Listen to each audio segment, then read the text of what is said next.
السلام علیکم ورحمۃ اللہ وبرکاتہ۔ ایک قصہ بیان کرتا چلوں۔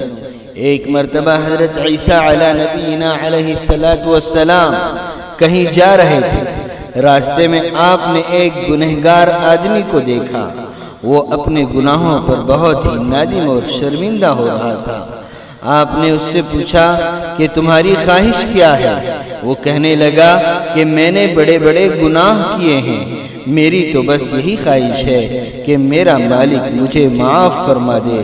پھر تھوڑا سا آگے جا کر آپ نے ایک عبادت گزار آدمی کو دیکھا۔ آپ نے اس سے پوچھا کہ تمہاری خواہش کیا ہے؟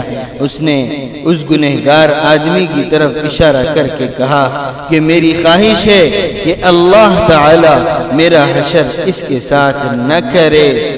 اس نے یہ تکبر والے الفاظ کہے تھے۔ اس آدمی کو حقارت کی نگاہ سے دیکھا تھا۔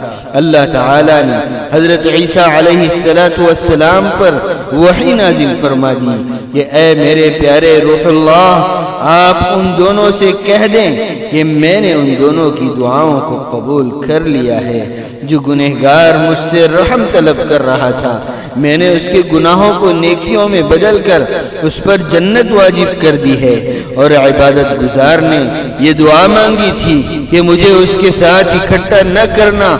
اب چونکہ وہ گنہگار جنت میں پہنچ چکا ہے، اس لیے اب میں اس عبادت گزار کو جنت کی بجائے جہنم میں داخل کر دوں گا۔ میرے دوستو، اس قصے سے یہ سبق ہمیں ملتا ہے کہ ہمیں اپنی عبادت پر ناز بھی نہیں کرنا چاہیے اور نہ ہی کسی گنہگار کو حقارت اور نفرت کی نگاہ سے دیکھنا چاہیے۔